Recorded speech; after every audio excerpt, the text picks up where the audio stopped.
Selamat pagi, Bapak, Ibu, dan Saudara yang dikasihi oleh Tuhan Yesus Kristus.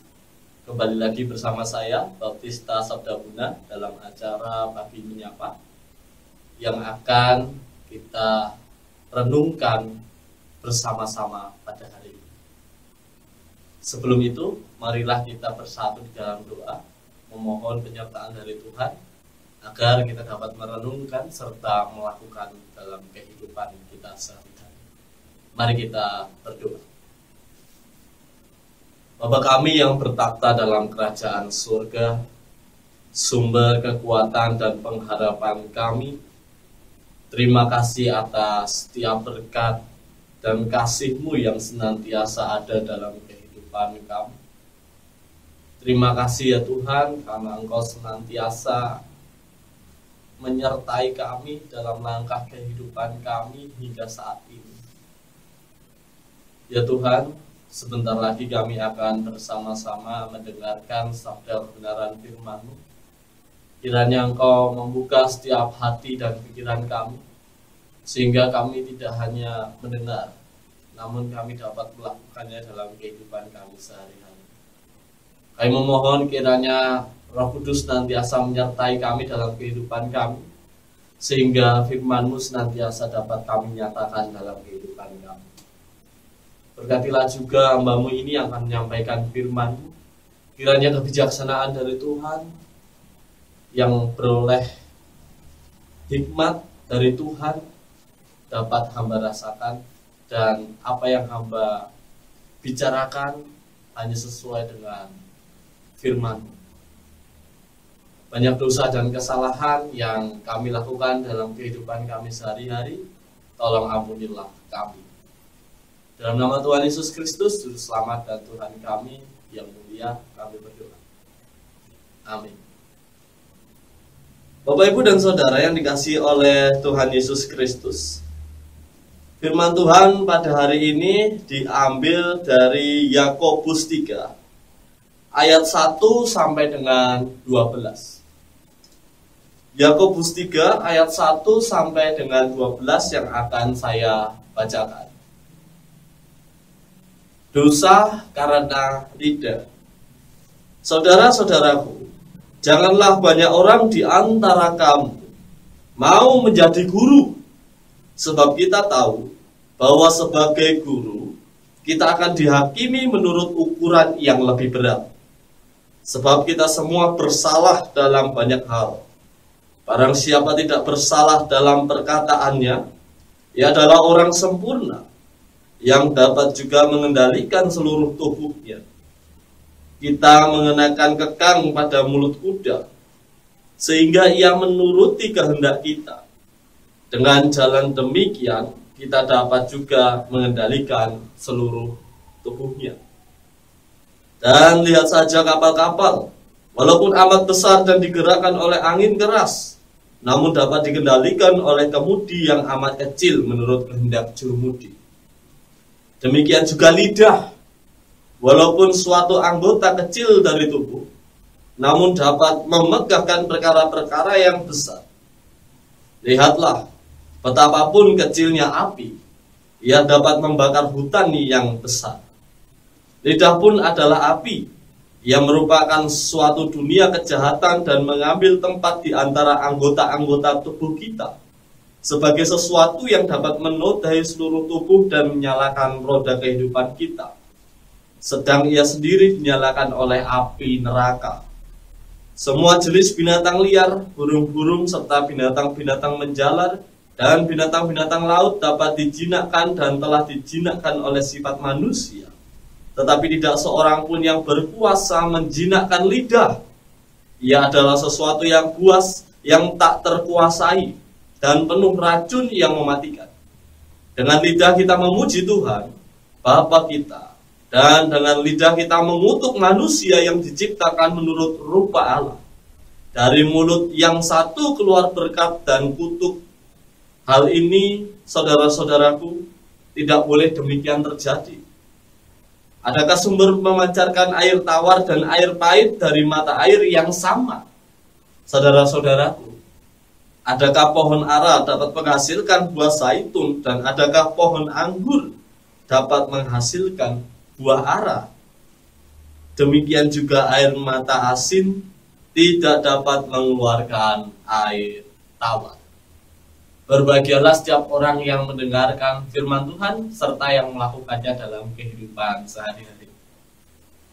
Selamat pagi Bapak Ibu dan Saudara yang dikasihi oleh Tuhan. Tema kita pada hari ini berjudul Kendalikan Lidahmu, yang diambil dari Yakobus 3 ayat 1 sampai dengan 12. Rasul Yakobus di sini menulis surat untuk orang-orang Yahudi yang ada pada saat itu. Ia menyoroti 3 aspek. Yang pertama, aspek keimanan mereka.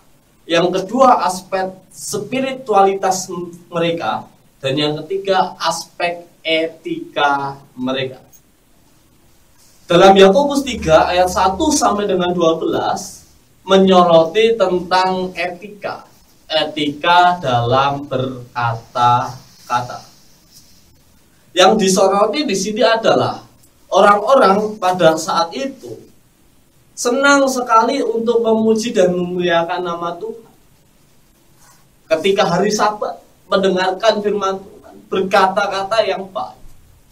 Namun setelah hari Sabat, ketika ada suatu masalah yang menimpa beban hidup mereka, ketika bermasalah dengan orang lain, menurut mereka itu dengan mudahnya mengutuk dan mencela orang lain. Ini yang diingatkan oleh Rasul Yakobus, Bapak Ibu, bahwa bagaimana mungkin satu sumber mata air dapat mengeluarkan air asin dan air yang pahit. Tidak mungkin bisa. Rasul Yakobus ingin mengingatkan kepada orang-orang yang ada pada saat itu, jika mulutmu itu benar-benar memuji dan memuliakan nama Tuhan, mengapa engkau justru mengutuk dan menghina orang lain yang merupakan ciptaan Tuhan yang serupa dengan gambar Tuhan itu sendiri? Gak ada gunanya engkau memuji nama Tuhan kalau engkau masih mengutuk dan menghina orang lain melalui mulutmu. Dan yang menjadi sorotan di sini adalah guru, karena mayoritas Bapak Ibu yang sangat kelihatan sekali adalah pemuka-pemuka agama pada saat itu. Ketika hari Sabat, wah, mulutnya itu sangat baik, Bapak Ibu. Tapi di luar hari Sabat menghina orang lain, mencela orang lain. Itu yang tidak dikehendaki oleh Tuhan, Bapak. Karena kita sebagai orang percaya tentu memiliki sifat dan karakter yang harus berbeda dengan orang-orang yang ada pada saat itu. Ketika kita di hari Minggu, kita mendengarkan firman Tuhan, kita memuji nama Tuhan, memegahkan nama Tuhan. Kemudian pulang dari gereja, kita mengatakan perkataan-perkataan berkat. Lalu sesudah itu, hari Senin, Selasa, Rabu, Kamis, Jumat, Sabtu,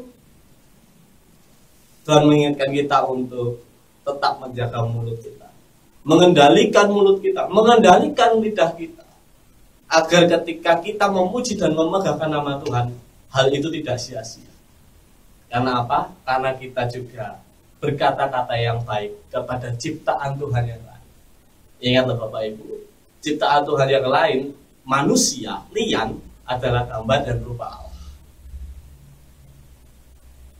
Dan itu merupakan tugas dan kewajiban kita sebagai orang percaya. Karena di dalam hukum kasih pun tertulis, kasihlah sesama manusia seperti dirimu sendiri. Kasih, kasih, dan kasih. Mari Bapak Ibu, mulai hari ini, ketika hari Minggu selesai ibadah, selesai memuji nama Tuhan, dilalah hari Senin atau Selasanya ada masalah menimpa kita, kemudian mulut kita, lidah kita itu akan mengatakan hal-hal yang buruk, yang tidak sesuai dengan kehendak Tuhan. Coba itu untuk dikekang. dikekang, ditahan, Bapak Ibu. Jangan sampai itu terucap keluar dari mulut kita, karena itu tidak dikehendaki oleh Tuhan. Mari kita menjadi orang percaya yang senantiasa mengendalikan lidah kita sebagai bentuk tanggung jawab kasih kita kepada sesama dan wujud tanggung jawab kita taat akan Tuhan. Amin. Mari kita berdoa. Bapa kami yang bertakhta dalam kerajaan surga, sumber kekuatan dan pengharapan kami, terima kasih atas seluruh berkat dan karya-Mu yang luar biasa dalam kehidupan kami. Terima kasih ya Tuhan, karena pada hari ini kami telah diingatkan agar kami dapat mengekang lidah kami, agar kami dapat mengendalikan lidah kami, sehingga kami tidak hanya mengatakan hal-hal yang baik saja ketika hari Minggu, namun kami dapat mengatakan hal-hal yang baik juga di hari-hari yang lain. Utuslah Roh Kudus senantiasa ada dalam kehidupan kami, sehingga kami dapat melakukan apa yang Engkau kehendaki dalam kehidupan kami. Mampukanlah kami untuk mengendalikan lidah kami, sehingga apa yang kami sampaikan, apa yang kami katakan pada hari-hari kami adalah perkataan-perkataan yang berkah, jauh dari perkataan-perkataan yang butuh. Ya Tuhan, kami juga menyadari bahwa banyak sekali dosa dan kesalahan yang kami lakukan dalam kehidupan kami sehari-hari. Tolong ampunilah kami. Di dalam nama Tuhan Yesus Kristus, Juru Selamat dan Tuhan kami yang mulia, kami berdoa. Amin.